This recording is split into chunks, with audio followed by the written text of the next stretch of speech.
good morning. Today we are taking the second part of Chandalika. Okay, now come on towards the book. तो students, हमने कल पढ़ लिया था कि उस सन्यासी को जो पाने का सपना था वो उसके दिलो दिमाग में गहराई से छाए जा रहा था। प्रकृति के दिलो दिमाग में हमने ऐसा कुछ पढ़ लिया था कल, और वो उसको पाने के लिए बिल्कुल लालायित थी। She was very eager to get that scent. तो वो कह रही थी कि उसका जो सपना है वो मेरे हार्ट के रेशों में, हार्ट के फाइबर्स में बहुत गहराई तक टीथ गड़ाए हुए हैं, वो दांतों को चुभाए जा रहा है। And will not Lawson it's grip, और उसका सपना अपनी ग्रिप भी ढीली नहीं करने वाला है। मतलब उसका सपना दिन रात मेरे ख्यालों में बना हुआ है। And they who have no ties, और वो सन्यासी लोग जिनका इस संसार में किसी से कोई संबंध नहीं होता। नो टाइज, टाइज मतलब रिलेशन, और हम जानते हैं सन्यासी कैसे होते हैं, उनका किसी से कोई रिलेशन नहीं होता। नो जॉय और सोरो, और सन्यासी ना तो कोई जॉय वाली फीलिंग रखते हैं और ना ही कोई सोरो वाली, ना ही तो सुख और ना ही दुख, ना ही आनंद और ना ही दुख की भावना रखते हैं। वैरागी होते हैं वो। नो अर्थली बर्डन, और इसलिए वो कोई सांसारिक बोझा भी नहीं ले रहते हैं। तो वो सन्यासी बिल्कुल फ्लोट करते रहते हैं, तैरते रहते हैं अलोंग लाइक द क्लाउड्स, बिल्कुल जैसे बादल तैरते हैं इन ऑटम, पतझड़ की ऋतु में। आर ओनली दे अवेक, और वही केवल जागृत हैं। आर ओनली दे रियल, और क्या वही वास्तविक है, ऐसा ये क्वेश्चन करती है। तो वो क्वेश्चन करती है प्रकृति अपनी माँ से कि माँ, क्या ये सन्यासी ही जागृत हैं जो वैरागी रहते हैं, बिल्कुल जो ना तो सुख जानते हैं ना दुख जानते हैं, समता भाव रखते हैं, इनका किसी से कोई संबंध नहीं होता है। तो क्या यही जागृत हैं, क्या यही वास्तविक हैं? ऐसा प्रकृति से उसकी माँ पूछती, प्रकृति अपनी माँ से पूछती है। तो मदर रिप्लाई करती है, ओ Prakriti, I can not bear to see you suffer so. Prakriti, अब मैं सहन नहीं कर सकती इस तरीके से जो तुम कष्ट झेल रही हो, सन्यासी का, उसका वियोग का कष्ट झेल रही हो। कम गेट अप, चलो आओ। I will chant the spells, मैं ये जादू करूंगी तुम्हारे खातिर। आई विल ब्रिंग हिम, मैं उसे लेकर के आऊंगी। All along the dusty road, इस पूरे के पूरे धूल भरे रास्ते पर मैं उसको घसीट के लाऊंगी। आई विल ब्रिंग हिम, मैं उसे लेकर के आऊंगी तुम्हारे खातिर। आई वॉन्ट नथिंग, मुझे कुछ नहीं चाहिए। ही सेज इन स्प्राइट, जैसा वो सन्यासी बड़े घमंड में कहता है कि मैं सन्यासी हूँ, मुझे किसी चीज़ से कोई लालच, लोभ, वासना, किसी प्रकार की मुझे कामना नहीं है। तो उसका ये घमंड जो है ना, वो कहता है कि मुझे कुछ नहीं चाहिए। I will break that pride, मैं इस घमंड को तोड़ दूंगी उस सन्यासी को। एंड मेक हिम कम, और मैं उसे आने के लिए यहाँ मजबूर कर दूंगी। वो दौड़ता हुआ आएगा, चिल्लाता हुआ आएगा, और चिल्लाता हुआ आएगा, मुझे तुम चाहिए, मुझे तुम चाहिए, ये कहता हो। आई वांट, मुझे आप चाहिए, आप चाहिए। तो इस तरीके से स्टूडेंट्स, वो मदर अपनी बेटी को कहती है, प्रकृति को, कि मैं तुम्हारे खातिर ये स्पेल करूंगी। मदर इफ़ यू, तो उसकी मदर से प्रकृति कहती है, mother yours is ancient spell. हाँ माँ, आपका जो स्पेल है वो बिल्कुल एंशंट है, बिल्कुल सबसे प्राचीन है, सबसे पुराना है। एज ओल्ड इज लाइफ, इतना पुराना जितना कि जीवन खुद अपने आप में। Dear mantras are row things of yesterday, और इन साधुओं के जो मंत्र हैं वो तो कल की कच्ची चीज़ें हैं। These man can never be A match for you, ये आदमी कभी आपका बराबरी नहीं कर सकते, सन्यासी लोग कभी आपकी बराबरी नहीं कर सकते। The knot of their mantras will be loosened, उनके मंत्रों की जो गांठ है वो अपने आप ढीली होती जाएगी। Under the stress of your spell, आपके जादू के प्रभाव में। He is bound to be defeated, और वो बिल्कुल विवश हो जाएगा। He is bound to be defeated, हारने के लिए। कौन से हारने के लिए? अपने घमंड में, वो जो सन्यासी वाला तप है उसमें हारने के लिए वो डिफिटेड हो जाएगा। मदर, अब माँ बोलती है, वेयर आर दे गोइंग। अब माँ अपने जादू से उन्हें देखती है और पूछती है कि वो कहाँ जा रहे हैं। तो प्रकृति कह रही है, जा रहे हैं, they are going nowhere, वे कहीं भी नहीं जा रहे माँ। During the rains they remain 4 months, rainy season के दौरान, जब बरसात की ऋतु होती है, तो वो 4 महीने के लिए रहते हैं इन पेनेंस, एक ही जगह पर रहते हैं और वहीं पर पेनेंस करते हैं, तपस्या करते हैं, एंड फास्टिंग, और वहीं पर वो फास्टिंग करते हैं, व्रत उपवास करते हैं। And then they are off again, और उसके बाद वो फिर वहाँ से चल देते हैं। How should I know where, तो भला मुझे कैसे पता कि वो किधर जाएंगे।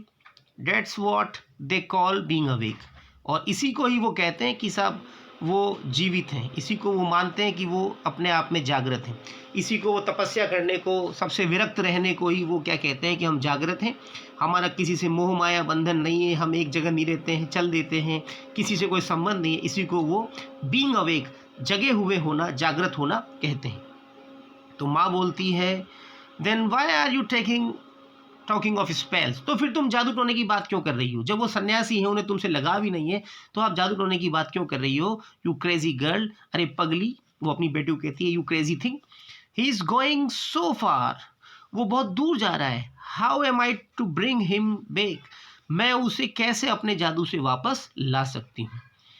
तो प्रकृति कहती है no matter where he goes, माँ इससे फर्क नहीं पड़ता कि वो कहाँ जा रहा है, no matter where he goes, you must bring him back, आपको उन्हें वापस लाना ही होगा, you must bring him, no matter कोई फर्क नहीं पड़ता, नो मैटर मीन्स कोई फर्क नहीं पड़ता, वेयर ही गोज कि वो कहाँ जाते हैं, you must bring him back, आपको उन्हें वापस लाना ही होगा, distance is nothing for your spells, आपके जादू के सामने डिस्टेंस जैसी चीज कुछ भी नहीं है माँ।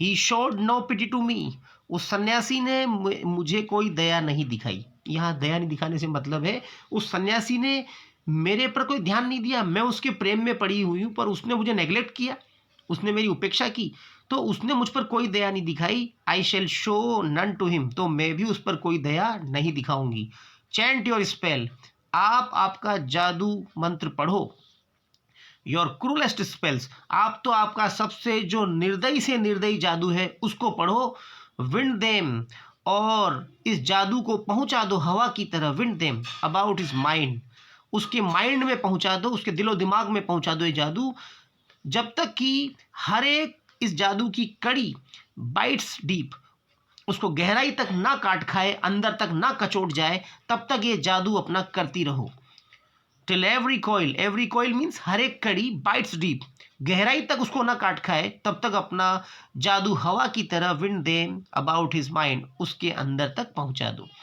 Where ever he goes he shall never escape me, और ऐसा जादू कर दो कि जहां कहीं भी जाए वो मुझसे बच नहीं पाए।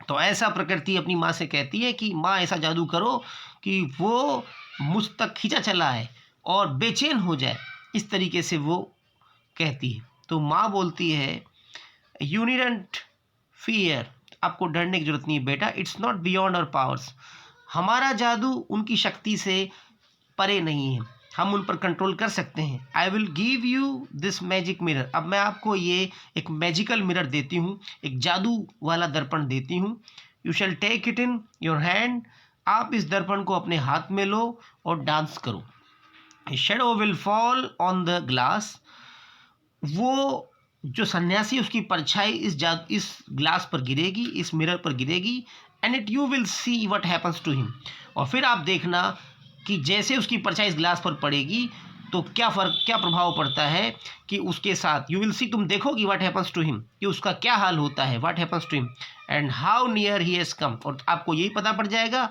कि वो कितना नज़दीक आ चुका है।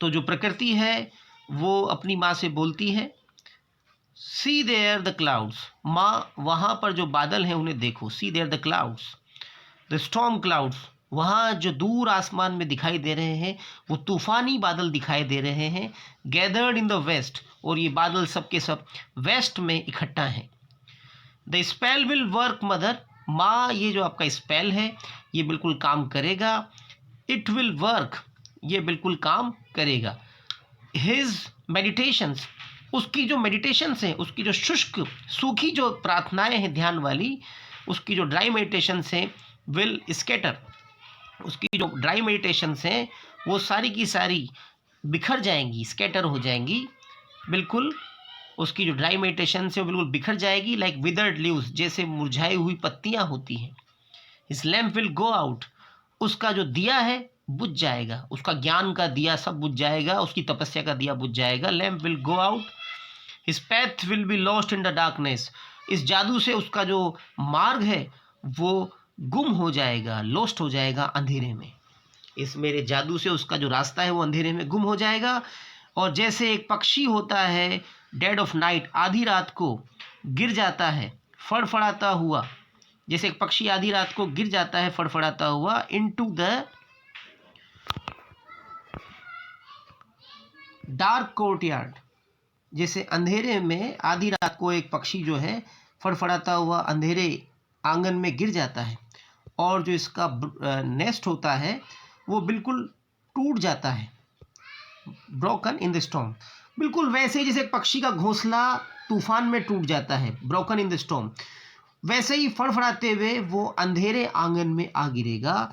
इवन सो शैल ही बी वर्ल्ड, और बिल्कुल वैसे ही जैसे एक पक्षी का घोंसला टूट जाने पर वो आंगन में फड़फड़ाता हुआ गिर जाता है, वैसे ही वो भी हवा की तरह चक्कर खाता हुआ हेल्पलेस, बिल्कुल असहाय हमारे दरवाजे पर आ गिरेगा। तो माँ क्या कहती है अपनी बेटी को कि बेटा मैं ऐसा जादू करूँगी कि जैसे एक पक्षी का घोंसला टूटने पर वो फड़फड़ाता हुआ किसी अंधेरे आधी रात को अंधेरे आंगन में आ गिरता है, वैसे ही हमारे जादू के प्रभाव से वो बिल्कुल हवा में चक्कर खाता हुआ असहाय होकर हमारे घर पर आ गिरेगा। The thunder throbs in my heart, मेरे दिल के अंदर जो थंडर है, जो ये तूफान है, ये भड़क रहा है। ये माँ अपनी बेटी को कह रही कि मेरा जादू ऐसा है।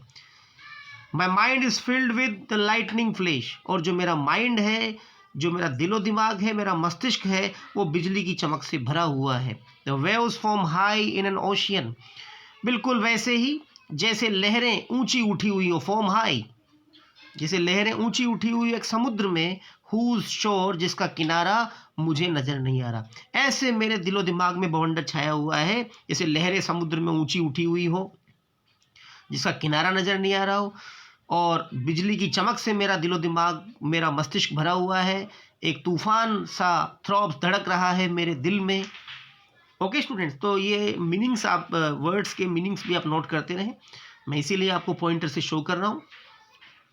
तो माँ बोलती है थिंक वेल इवन नाउ, अभी भी तुम सोच लो बेटा अच्छी तरीके से, कहीं ऐसा ना हो लेस्ट कि सडन टेरर, अचानक से तुम्हें को डर बैठ जाए, स्प्रिंग अपॉन यू, अचानक से कोई तुम्हारे दिमाग में डर पैदा हो जाए। लेस्ट यानी कहीं ऐसा ना हो अचानक से तुम्हारे दिमाग में कोई डर बैठ जाए। With the work half done, जब आधा ही जादू हमने किया हो तब बीच में, वर्क हाफ डन मतलब अधूरे में ही, कहीं ऐसा ना हो। थिंक वेल, अभी माँ बोल रही है, उसको वार्न कर रही है कि अभी भी अच्छी तरीके से सोच लो, कहीं ऐसा ना हो कि आधे में ही आपके दिमाग में अचानक से डर पैदा हो जाए। कैन यू एंड्योर, क्या आप सहन कर जाओगी टू द एंड, आखिर तक सब कुछ। When the spell has reached, endure means student सहन करना। जब हमारा जादू अपनी ऊंचाई पर, चरम पर पहुंच जाएगा, पराकाष्ठा पर पहुंच जाएगा, यानी माँ कह रही है कि जब मेरा जादू अपनी पूरी हाइट पर पहुंच जाएगा, it would cost me my life, तो फिर मुझे मेरे जीवन की कीमत ही चुकानी पड़ेगी इसको अंडू करने के लिए, इसको निरस्त करने के लिए। अगर जादू वापस लेने के लिए बीच में कहोगी, फिर जादू को ऊपर बिल्कुल हाइट पर ले जाने के बाद अंडू नहीं कर पाऊंगी। अंडू तभी कर पाऊंगी जब मुझे मेरी लाइफ देनी पड़े, यानी मरना पड़ेगा मुझे फिर। रिमेंबर दैट, ये याद रखना तुम। दिस फायर, ये याद रखना, this fire will not die down, कि ये आग बुझेगी नहीं। This fire will not die down, ये आग नहीं बुझेगी। टिल डेट, जब तक कि it will burn is burn to ashes, जब तक कि जो ये जला रही है वो जलकर बिल्कुल राख ना हो जाए। और अगर बीच में मुझे लेना पड़ा तो मुझे मरना पड़ेगा। तो ये बात आप सोच लो बेटा, ऐसा प्रकृति से उसकी माँ कहती है। तो let's student learn this chapter till now. Tomorrow we will discuss the next part of this lesson.